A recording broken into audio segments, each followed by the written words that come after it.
साल 1935 यूएस में उस वक्त वो केस होता है जो आज 90 साल के बाद भी अनसॉल्व है। इस केस में जिस शख्स का मर्डर हुआ था उसका किसने मर्डर किया, क्या उसने सुसाइड किया था, वो किस देश का था। थ्योरीज तो इस केस में बहुत थी। कई लोगों का मानना था कि उनको पता है कि कातिल कौन है, और उन लोगों ने जिनका नाम लिया क्या वही इस केस में कातिल था या नहीं। ये सवाल आज भी इस केस में मौजूद है जिनका जवाब नहीं मिला। ये इकलौता अमेरिका का वो केस है जो कई सालों तक ओपन रहा। कई सारे पैसे इसमें खर्च हो चुके थे। एक से बढ़कर एक जीनियस लोगों ने इस केस को चेक किया, लेकिन फिर भी केस में टाइम टाइम पर जानकारी तो मिलती रही, लेकिन ये केस अपने अंजाम तक नहीं पहुंचा। और जब भी उस पुलिस डिपार्टमेंट में कोई न्यू ऑफिसर जाता है तो वो इस केस को जरूर चेक करता है कि कहीं कोई अपडेट तो नहीं इस केस में। तो 90 साल से ना सुलझने वाली इस मौत की पहेली का राज क्या था। Let's start this case. साल था 1935। अमेरिका का शहर कैंसस, जिसमें होटल था बहुत ही आलीशान लग्जरी, द प्रेसिडेंट होटल। वो होटल जिसमें शहर के तमाम अमीर लोग रुकते थे, और इस होटल का प्राइस भी काफी ज्यादा था। तो इसी होटल में 3 जनवरी साल 1935 को एक शख्स चेक इन करता है। होटल में जाने के बाद वो वहाँ के स्टाफ से बोलता है कि उसको एक रूम चाहिए 1 नाइट के लिए। उसके बाद उसका नाम और एड्रेस पूछा जाता है। वो अपना नाम बताता है रोनाल्ड टी ओवन, और उसने जो अपना एड्रेस बताया था वो कैलिफोर्निया का था। फॉर्मेलिटी होने के बाद होटल के स्टाफ मेंबर उसको होटल की बिल्डिंग के 10वें फ्लोर पर ले जाते हैं जहां उसका रूम था। उस शख्स के पास ना कोई सूटकेस था, और ऐसे ही वो वहां पहुंचा था। वो जब अपने रूम में जाता है तो होटल के स्टाफ उसको समझाते हैं कि रूम में क्या क्या सुविधा है, कहाँ पर क्या क्या है, और वहां से वो चले जाते हैं। लेकिन उनके जाने से पहले उन्होंने देखा कि उसने अपनी जेब से हेयर ब्रश और एक टूथपेस्ट निकाला और एक टेबल पे रख दिया। उसके अगले दिन वो शख्स नीचे जाता है और रिसेप्शन पर कहता है कि उसे एक्सटेंड करना है 1 दिन के लिए और। हालांकि पहले उसे सिर्फ 1 नाइट के लिए ही रुकना था। उसके बाद 4 तारीख को वो दोबारा एक्सटेंड करता है 1 दिन के लिए। अब उस दिन की 5वीं तारीख थी। उस दिन होटल से उसे निकलना था, लेकिन इससे पहले कि वो होटल से निकलता, लेकिन होटल के स्टाफ को उसी के रूम में उसकी लाश मिलती है। और जिस तरीके से उसकी डेड बॉडी रूम में पड़ी हुई थी, सब हैरान और परेशान हो जाते हैं।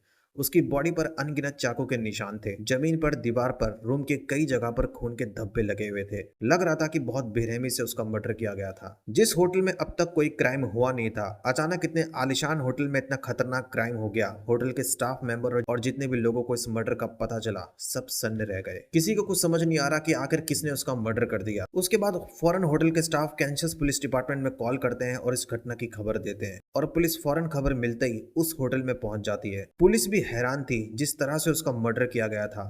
जिस हालत में उसकी डेड बॉडी मिली थी, तो होटल के स्टाफ से भी जब पूछताछ की गई, और उन लोगों से सबसे पहले पूछताछ हुई जिन स्टाफ के लोगों ने उससे बात की थी, उन्होंने उसका रूम नंबर उसे बताया था जिसमें उसे ठहरना था। उसके बाद सबसे पहले तो ये था कि जो मरने वाला शख्स है उसकी फैमिली मेंबर को बताया जाए, इन्फॉर्म करने के लिए। तो इन्फॉर्म करने के लिए पुलिस की टीम ने पुलिस डिपार्टमेंट को खबर करते हुए उनसे कहा कि उसने जो एड्रेस बताया था उसको सर्च करे। लेकिन रिकॉर्ड में जब उसके बताए हुए एड्रेस को सर्च किया गया तो पता चला कि वो एड्रेस कैलिफोर्निया में ही नहीं बल्कि यूएस में कहीं भी नहीं था। अब यहाँ पुलिस फिर हैरान कि ऐसा क्यों। होटल के स्टाफ से जो पूछताछ की गई तो पुलिस को कुछ अजीब अजीब बातें पता चली। वो शख्स जो 3 दिन उस होटल में ठहरा हुआ था, जिसका नाम था रोनाल्ड ओवन, उम्र लगभग 22 साल। तो होटल के स्टाफ मेंबर ने जो कहानी बताई वो ये थी कि 2 तारीख को वो शख्स उस होटल में चेक इन करता है। हालांकि उसके अगले दिन 3 तारीख को उसे वहां से निकलना था, लेकिन उसने एक्सटेंड कर दिया। तो 3 तारीख को लगभग दिन के 11 बजे उस होटल स्टाफ की एक एम्प्लॉय जिसका नाम मैरी था, वो पहले उसके रूम के गेट तक पहुंची जिस रूम में वही शख्स ठहरा हुआ था। ज्यादातर लोग जो होते हैं वो दिन में होटल से बाहर घूमने के लिए निकल जाते हैं, और टूरिस्ट भी, क्योंकि दिन में घूमते हैं और शाम को रात को वो वापस अपने होटल के रूम में आ जाते हैं। तो मैरी को रूम की सफाई करने के लिए उसको रूम नंबर 1046 में भेजा जाता है। लेकिन जब मैरी वहां पर पहुंचती है तो गेट खुलता नहीं है। पता लगता है कि गेट तो अंदर से ही लॉक है, तो वो नॉक करती है और बाहर से ही कहती है कि वो रूम की सफाई करनी है, तो वो गेट को ओपन करे। लेकिन अंदर से आवाज आती है कि अभी आप यहाँ से जाओ, बाद में आना। कुछ टाइम के बाद दोबारा मैरी वहां पर पहुंचती है और इस बार गेट खुलता है। वो अंदर जाती है। होटल के रूम में जाने के बाद वो देखती है कि वहां पर जितनी भी लाइट थी वो सभी बंद पड़ी हुई थी। बस एक टेबल लैंप जला हुआ था बहुत ही धीमी रोशनी में, और उस रूम के कोने में एक शख्स बैठा हुआ था बिल्कुल अंधेरे में। तो उसे अजीब लगता है क्योंकि आमतौर पर ऐसा होता नहीं है। उसके बाद वो रूम की सफाई करती है, लेकिन उसके जाने से पहले रोनाल्ड ओवन उससे कहता है कि वो गेट को लॉक करके ना जाए।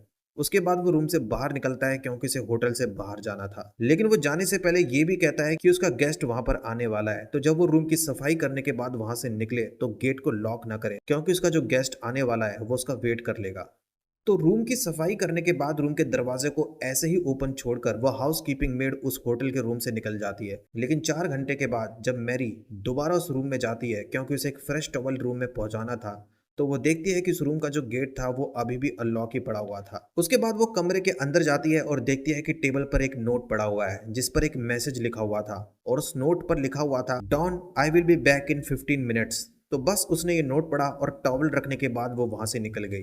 अब अगले दिन 4 तारीख को सुबह के लगभग 10:30 बजे वो मेड दोबारा उस रूम में जाती है सफाई करने के लिए। गेट पर पहुंचने के बाद वो देखती है कि रूम का जो गेट था वो बाहर से लॉक था। उसको लगा कि ओवन होटल से बाहर निकला हुआ है, तो वो मास्टर की से उस गेट को ओपन करती है, लेकिन अंदर जाने के बाद वो हैरान रह जाती है। वो देखती है कि रूम के अंदर ओवन मौजूद था और वो बेड पर पड़ा हुआ था। ऐसा लग रहा था कि वो नशे में है और उसने पहले काफी ड्रिंक की हुई है। रूम की सारी लाइट बंद पड़ी हुई थी। अब वो रूम की सफाई कर रही थी और इसी दौरान अचानक उस रूम में रखे फोन की घंटी बजती है। ओवन फोन उठाता है और बातचीत करता है और मैरी भी सुनती है वो फोन पर क्या कह रहा था। उसने फोन पर कहा, Don I don't want to eat, I am not hungry, और ये कहने के बाद वो फोन रख देता है। उसके बाद ओवन मैरी से बात करता है कि उस होटल में टोटल कितने स्टाफ हैं और कितने दिन का उस होटल में ठहरने का खर्च होता है, और वो ये भी बताता है कि वो शहर के एक और होटल में कुछ दिन पहले रुका था, लेकिन उस होटल का जो खर्च था वो बहुत ज्यादा था। तो मैरी भी इसको जवाब देती है और कुछ देर बातचीत करके वो रूम से बाहर निकल जाती है। रूम क्लीनिंग का काम खत्म हो गया था, लेकिन उसको ये पता था कि कोई शख्स ओवन को बाहर से लॉक करके वहां से गया था, क्योंकि इस रूम का जो डोर था वो बाहर से लॉक था। तो कोई पहले उसको लॉक करके वहां से निकला था, लेकिन वो कौन था ये पता नहीं। उसके बाद 4 तारीख को शाम के लगभग 4 बजे दोबारा उस होटल की एम्प्लॉय टॉवल देने के लिए उस रूम में पहुंचती है, क्योंकि इस होटल का रूल था कि रूम क्लीनिंग के 4 घंटे के बाद फ्रेश टॉवल रूम में पहुंचाना था। तो वो वहां पर जाती है, गेट तक पहुंचती है, लेकिन इस बार गेट अंदर से लॉक था। लेकिन जब वो वहां पर खड़ी थी तो उस रूम के अंदर से 2 लोगों की आवाज आती है जो थोड़ी तेज आवाज में बात कर रहे थे। उसके बाद वो डोर को नॉक करती है और बताती है कि वो फ्रेश टॉवल देने के लिए वहां पर आई है। तभी अंदर से आवाज आती है कि मेरे पास ऑलरेडी टॉवल है, तो तुम यहाँ से चली जाओ। लेकिन वो एम्प्लॉय सोचती है कि पिछली बार जब वो रूम में गई थी तो वो रूम में जितने भी टॉवल थे वो वहां से ले गई थी, तो उनके पास फ्रेश टॉवल कहाँ से आया। और ओवन ने जब स्टार्टिंग में चेक इन किया था और जब वो रूम में गया था तो उसके पास सिर्फ एक हेयर ब्रश और टूथपेस्ट था, बाकी और कोई सामान नहीं था। तो इतने बयान के बाद अब पुलिस इस केस की इन्वेस्टिगेशन आगे बढ़ाती है और उम्मीद यही थी कि इस केस में कोई अहम सबूत मिले जिससे पता चल सके कि आखिर कातिल है कौन। अब इस केस की जांच चल रही थी कि इसी दौरान एक लड़की पुलिस डिपार्टमेंट पहुंचती है। जब उसे पता चलता है इस केस का, वो पुलिस को बताती है कि वो 4 तारीख को उस प्रेसिडेंट होटल में ठहरी थी, क्योंकि जब वो शहर घूमने गई थी लेकिन रात काफ़ी हो गई थी, तो फिर उसने सोचा कि रात को वो उस होटल में रुकेगी और सुबह होने पर वो वहां से निकल जाएगी। जब उसने उस प्रेसिडेंट होटल में चेक इन किया तो रूम नंबर जो उसको अलाउ हुआ था वो रूम नंबर था 1026। उसके बाद उसने पुलिस को बताया कि इस होटल के रूम नंबर 1046 में कुछ आवाज़ आ रही थी। ऐसा लग रहा था कि 2-3 लोग लड़ रहे और काफ़ी तेज आवाज़ में बात कर रहे थे। ऐसा लग रहा था कि कोई किसी को समझा रहा है। हालांकि इसको कुछ समझ में नहीं आया कि वो लड़ क्यों रहे थे। कुछ देर के बाद वो अपने कमरे में सो गई। इसके अलावा होटल का एक और एम्प्लॉय था जो उसी होटल में काम करता था। तो काम खत्म होने के बाद जब वो उसी होटल की बिल्डिंग की 10वीं फ्लोर पर गया, क्योंकि उसके जानने वाला गेस्ट वहीं ठहरा हुआ था, तो जाते वक्त जब वो उस रूम नंबर 1046 के बाहर मौजूद था तो उसे कुछ अजीब सुनाई देता है। तो उसे कुछ लोगों की आवाज सुनाई देती है और उसे रूम के अंदर एक लेडीज की भी आवाज आई थी। अब उसे अजीब लगता है क्योंकि वो जो रूम था उसमें तो ओवन ठहरा हुआ था, लेकिन उस होटल में रेस्ट्रिक्शन नहीं था क्योंकि उनके गेस्ट रूम में जा सकते थे। अब पुलिस पूछताछ करके ये पता लगाती है कि सबसे पहले उनको कब और कैसे पता चला कि उस रूम में उसकी डेड बॉडी है। उसके बाद उस होटल का एक स्टाफ मेंबर उनको बताता है कि 4 जनवरी की तारीख को सुबह रूम नंबर 1046 से एक मैसेज आया था जिसमें उनको बताया गया कि सुबह उनको उस रूम में एक वेकअप कॉल करना है ताकि ओवन सुबह करेक्ट टाइम पर उठ सके। उसके बाद सुबह वेकअप कॉल की टाइमिंग से पहले एक बार टेलीफोन ऑपरेटर ने रूम नंबर 1046 में कॉल किया, लेकिन पता चलता है कि रूम में जो टेलीफोन था वो नीचे रखा हुआ है, रिसीवर पर नहीं रखा हुआ था, जिस वजह से कॉल नहीं लगा। उसके बाद एक स्टाफ मेंबर रॉबर्ट मास्टर की लेकर उस रूम के गेट के बाहर पहुंचता है। रूम का गेट अंदर से लॉक था, तो पहले वो गेट के बाहर से बोलता है कि आप टेलीफोन को रिसीवर पर रखें ताकि सुबह के वक्त रूम में कॉल मिलाया जा सके, लेकिन अंदर से कोई जवाब नहीं आता। उसके बाद उस स्टाफ के मेंबर के पास जो एक मास्टर की थी वो उससे रूम का गेट ओपन करता है और अंदर जाता है, लेकिन कमरे में बहुत अंधेरा था, लाइट जल नहीं रही थी, तो उसे दिख नहीं रहा था कि टेलीफोन है कहाँ पर। उसके बाद वो रूम की लाइट ऑन करता है। जैसे ही वो रूम की लाइट ऑन करता है वो चीख जाता है। वो देखता है कि इस रूम के कोने में ओवन की डेड बॉडी पड़ी हुई थी। रूम के बेड पर, दीवार पर, जमीन पर जगह जगह खून के धब्बे लगे हुए थे। वो बदहवास चिल्लाता हुआ रूम से बाहर निकलता है और फिर नीचे जाता है ग्राउंड फ्लोर पर और बाकी स्टाफ मेंबर को खबर करता है और बाकी एम्प्लॉयज भी हैरान और फौरन पुलिस डिपार्टमेंट को खबर कर देते हैं और पहली बार पुलिस की टीम को इस इंसिडेंट की खबर मिलती है। उसके बाद पुलिस की टीम वहां पहुंचती है, उसको हॉस्पिटल ले जाया जाता है। हॉस्पिटल ले जाने के थोड़ी देर बाद डॉक्टर उसको डेड डिक्लेयर कर देते हैं। अब मर्डर का केस का मामला था, पुलिस उसके बाद इस केस की इन्वेस्टिगेशन करती है। अब एक अकेला शख्स उस होटल रूम के 1046 में ठहरा हुआ था। कमरे में वो ऐसे मौजूद था कि ज्यादातर लाइट वो बंद रखता था। डॉन नाम के शख्स का मैसेज उसके रूम के टेबल पर पड़ा हुआ था। रूम का गेट अगर बाहर से बंद होता तो वो अंदर मौजूद होता है और जो नाम और एड्रेस उसने प्रेसिडेंट होटल में बताया था वो सब का सब फर्जी निकला। तो पुलिस कंफ्यूज कि आखिर पता कैसे लगे कि वो शख्स है कौन, कहां से आया था और इस केस को सॉल्व कैसे करे।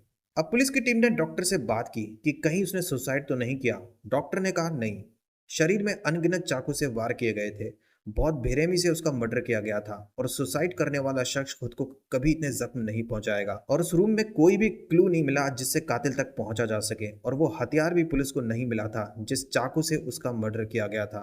तो अगर उसने सुसाइड किया होता तो वो चाकू उस कमरे से जरूर मिलता, लेकिन कमरे के चप्पे चप्पे को चेक करने के बाद वो चाकू नहीं मिला। यानी मर्डर करने के बाद जो कातिल था वो चाकू को अपने साथ होटल से बाहर ले गया या फिर किलर पहले से ही उस होटल के किसी और रूम में ठहरा हुआ था और कत्ल करने के बाद वो वापस अपने रूम में चला गया।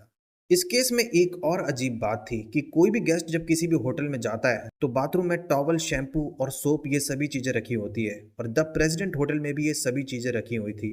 लेकिन रूम नंबर 1046 में ये घटना होने के बाद ये सारी चीजें उस जगह थी नहीं और ना ही वो हेयर ब्रश और टूथपेस्ट वहां पर था जो ओवन अपने साथ होटल लेके गया था और रूम में जाने के बाद उसने वो चीजें टेबल पे रखी थी। तो कोई भी शख्स वहां से ये सब चीजें समेट कर वहां से क्यों जाएगा।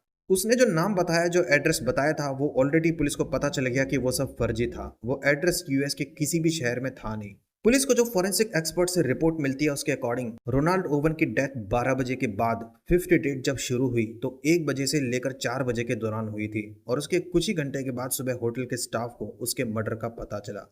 उसके बाद पुलिस ने मीडिया से अपील की कि वो इस केस में मदद करे और उसके बाद पुलिस को एक नई जानकारी इस केस में मिलती है। ओवन ने 1 जनवरी को उस शहर के किसी और होटल में चेक इन किया था, यानी कि 2 जनवरी को वो जिस प्रेसिडेंट होटल में गया था उससे एक दिन पहले वो उसी शहर के एक और होटल में ठहरा हुआ था और वहां जो उसने नाम बताया था वो ओवन नहीं था बल्कि स्कॉट नाम उसने रखा था। तो वहां पर भी वो फर्जी नाम का इस्तेमाल करके ही गया था।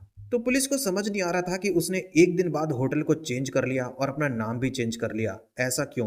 पुलिस ने तमाम लोगों से पूछताछ कर ली, मीडिया में अपील कर ली, लेकिन कोई फायदा हुआ नहीं। केस में कोई भी अहम जानकारी पुलिस को नहीं मिली। कोई भी पुलिस स्टेशन नहीं गया जिसने ये बताया हो कि वो मरने वाले शख्स को जानता है, तभी पुलिस केस में आगे बढ़ती, कातिल का पता लगा जा सकता था, लेकिन ऐसा होता नहीं है। उसके बाद ओवन की डेड बॉडी को एक मॉर्चुरी में रख दिया गया और इसी उम्मीद में 3 महीने तक उसकी डेड बॉडी वहीं रखी रही कि वहां पर कोई आए, क्लेम करे और उसके बाद उसको डेड बॉडी दी जाए। लेकिन वहां पर कोई नहीं पहुंचा। 2-3 बार कुछ फैमिली मेंबर वहां पहुंचे, लेकिन बाद में तफ्तीश की गई तो पता चला कि वो उसके फैमिली मेंबर नहीं थे, सब फर्जी थे। लगभग 3 महीने के बाद उस शहर के चर्च में जो लोग काम करते थे उनके पास एक गुमनाम फोन कॉल आता है। फोन करने वाला शख्स कहता है कि एक डेड पर्सन है जिसका नाम है रोनाल्ड ओवन, वो मर चुका है और वो उसके अंतिम संस्कार के पैसे देना चाहता है। फिर वो उससे पूछते हैं कि वो कहाँ से बात कर रहा है, लेकिन वो कुछ बताता नहीं है और फोन रख देता है। उसके बाद 23 मार्च साल 1935 को चर्च के ही नाम पर उन लोगों को एक एनवेलप मिलता है। उस एनवेलप को जो वो ओपन करते हैं तो उसमें $25 रखे हुए थे और उसके साथ एक लेटर भी उनको मिलता है जिसमें लिखा हुआ था it was enough to cover the expensive. तो लगभग 3 महीने के बाद ओवन को दफना दिया गया। लेकिन ओवन कौन था, वो कहां से उस प्रेसिडेंट होटल में पहुंचा था, क्या वो किसी और देश का था, ये किसी को पता नहीं। तो लगभग कई दिनों तक इस केस में कोई भी जानकारी मिल नहीं रही थी और ना ही अब लोगों को उम्मीद थी कि केस सॉल्व होगा। उसके बाद 1 साल बाद एक महिला कैंसस पुलिस स्टेशन जाती है और वहां जाकर एक बयान देती है। वहां जाकर वो पुलिस को बताती है कि जो शख्स रोनाल्ड ओवन था वो उसी का लड़का है और वो बचपन में खो गया था। उसको काफी उसने ढूंढने की कोशिश की थी पहले, लेकिन वो मिला नहीं।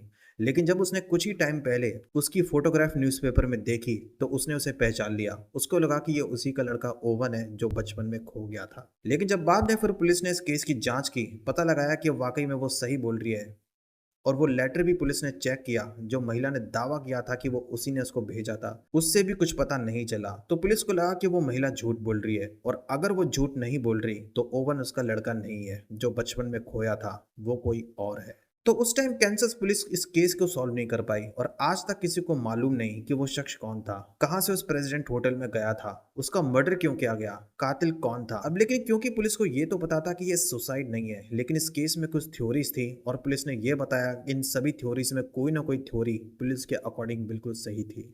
एक थ्योरी ये थी क्योंकि इस रूम में जो एक नोट मिला हुआ था जिस पर लिखा हुआ था I will be back in 15 minutes Don, और होटल के कई स्टाफ ने गवाही भी दी थी। तो डॉन ज्यादातर क्रिमिनल होते हैं, उनको कहा जाता है। तो पुलिस ने कहा कि ये जो रोनाल्ड ओवन था वो गैंगस्टर माफिया के लिए काम करता था और उन्हीं लोगों से उसका कुछ लड़ाई झगड़ा हुआ जो नहीं होना चाहिए था। इसलिए वो होटल में रूम का गेट बाहर से लॉक करके जाते थे और रूम के अंदर भी ज्यादातर अंधेरा रहता था ताकि बाहर से रूम में कोई होटल का स्टाफ मेंबर आए तो उसे पता ना चले कि कोई और भी है। और कुछ लोगों ने इस रूम के अंदर से दो तीन लोगों की आवाज भी सुनी थी जो आपस में काफी तेज बात कर रहे थे, लड़ाई कर रहे थे। दूसरी थ्योरी ये थी जिसने चर्च में काम करने वाले लोगों के पास कॉल किया था जो रोनाल्ड ओवन के अंतिम संस्कार के पैसे देना चाहता था। उसने एक एनवलप भी भेजा था जिसमें $25 थे और वही कातिल था। शायद उसको मर्डर करने के बाद पछतावा हुआ था और इसी वजह से वो उसको दफनाने की जो प्रक्रिया थी वो उसके पैसे देना चाह रहा था। इसके अलावा भी कुछ थ्योरी थी जो शहर के कई लोगों का मानना था क्योंकि ये केस इतना पॉपुलर हो चुका था कि कई लोग इसमें अपने बयान दे रहे थे। हालांकि जब उन बयानों को कई सारे पुलिस के ऑफिसर ने सुना तो उनको बिल्कुल नहीं लगा कि उनकी ये थ्योरी सही है, क्योंकि लोगों के अलग अलग बयान सुनकर एक टाइम पर पुलिस भी कंफ्यूज हो गई और उनको समझ नहीं आ रहा था कि आखिर इस केस में एग्जैक्टली सच है क्या। तो कई साल बीतने के बाद भी जब इस केस में कोई भी जानकारी नहीं मिली और जब सरकार ने भी ऑलरेडी इस केस में कई पैसे खर्च कर दिए थे तो एक टाइम के बाद कैंसस कोर्ट से डिसीजन सुनाया जाता है और इस केस को क्लोज कर दिया जाता है। लेकिन इस शर्त पर अगर बाद में इस केस में कोई अपडेट हो और कोई क्लेम मिलने पर यह उम्मीद हो कि इस केस को सॉल्व किया जा सकता है तो दोबारा इस केस को रीओपन किया जाएगा। तो पुलिस को यह पता नहीं था कि कातिल कौन था, किसने उसका मर्डर किया था, और ना ही पुलिस को यह पता था कि ओवन कौन था और वो किसी और कंट्री का था तो किस कंट्री से एज ए टूरिस्ट वहां पे गया था, किसने उसका मर्डर किया था, किसी से उसकी दुश्मनी क्या थी। और आज 90 साल के बाद भी ये सारे सवाल एक रहस्य हैं और आज भी इनका जवाब नहीं मिला। पुलिस को आज भी 1935 द प्रेसिडेंट होटल के रूम नंबर 1046 में हुए मर्डर की सच्चाई का पता नहीं है। और आज भी कैंसस पुलिस डिपार्टमेंट में जब लोग न्यू ज्वाइनिंग करते हैं तो इस केस को एक बार ज़रूर चेक करते हैं, इस केस की स्टडी करते हैं कि क्या इस केस में कोई नया अपडेट है जिससे इस केस को सॉल्व करने की कुछ उम्मीद हो। लेकिन इतने साल बीत चुके हैं इस केस में जिस वजह से पुलिस की टीम का भी मानना है कि अब इस केस को सॉल्व करना बहुत मुश्किल है और अब ये पता भी लग जाए कि कातिल कौन था तो पुलिस उसको शायद अरेस्ट नहीं कर सकती, क्योंकि इतने साल के बाद वो इस दुनिया में जिंदा है भी या नहीं ये किसी को पता नहीं। शायद ये केस सॉल्व हो सकता था और पुलिस को पता लग सकता था कि कातिल कौन है। जिस शख्स ने उस चर्च में कॉल करके बताया था, जिसने $25 एनवेलप में भेजे थे, अगर पुलिस उसके ठिकाने का पता लगा लेती और अगर शायद पुलिस ने ये भी पता लगाया होता वो कॉल कहाँ से किया गया था, तब भी शायद पुलिस कातिल के ठिकाने का पता कर सकती थी। लेकिन ऐसा होता नहीं है।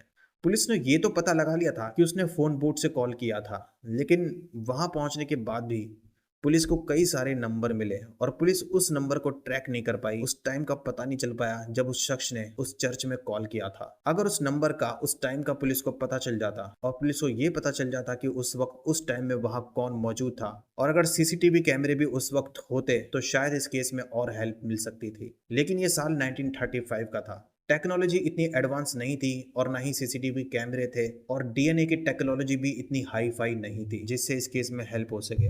और ये भी वजह है कि ये केस इतना डिफिकल्ट तो था सॉल्व करना, लेकिन इस केस में कोई अहम सबूत था भी नहीं। अगर पुलिस को इस केस में उस रूम के अंदर कुछ डीएनए के सैंपल मिल जाते और अगर बाद में पुलिस की टीम उस डीएनए सैंपल को चेक करती और अगर वो डीएनए के सैंपल किलर के होते तो शायद पुलिस किलर का पता लगा लेती। लेकिन किलर ने बहुत ही चालाकी से प्लानिंग की थी। उसने मर्डर करने के बाद उस रूम से कोई भी ऐसा सबूत नहीं रहने दिया जिससे पुलिस उस तक पहुंच सके। और इससे पता चलता है कि वो किलर कितना चालाक था और मर्डर करने से पहले उसने पूरी प्लानिंग कर रखी थी और शायद उसको ये भी पता था कि रोनाल्ड टी ओवन उस टाइम उस होटल में ठहरने वाला है और उसको ये भी पता था कि वो किस रूम नंबर में ठहरा हुआ है।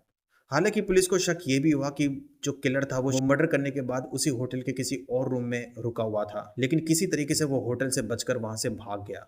लेकिन ये भी एक थ्योरी है और पुलिस के पास इसका भी कोई अहम सबूत है नहीं। तो अभी तक तो इस केस में कामयाबी नहीं मिली, लेकिन उम्मीद है कि आगे चलकर ये केस दोबारा रीओपन हो सकता है और इस रहस्यमय केस की सच्चाई लोगों को पता चले कि आखिर हुआ क्या था। आज भी जब यूएस के पुलिस डिपार्टमेंट में मीटिंग होती है और सभी अनसॉल्व केसेस को दोबारा चेक किया जाता है तो उस साल के 1935 के इस मर्डर केस को भी चेक किया जाता है, लेकिन ना ही इस केस में कोई सबूत है और ना ही इस केस में कोई गवाह है। तो साल 1935 में हुई एक मर्डर मिस्ट्री, जिस केस में थ्योरी बहुत थी लेकिन इस केस में किलर कौन था, जिसने एक बार उस चर्च में लेटर भी भेजा था और एक तरीके से लोगों को चैलेंज किया था कि अगर वो उसे ढूंढ सके तो ढूंढ ले, लेकिन पुलिस पता नहीं लगा पाई कि किसने कॉल किया था और पुलिस को उसके ठिकाने का नहीं पता चला और इतने सालों तक क्रिमिनल आजादी की जिंदगी जीता रहा। तो इस स्टोरी में इतना ही। अगर आप इस चैनल पर न्यू हैं तो इस चैनल को सब्सक्राइब जरूर करना। मिलता हूँ मैं आपसे नेक्स्ट वीडियो में।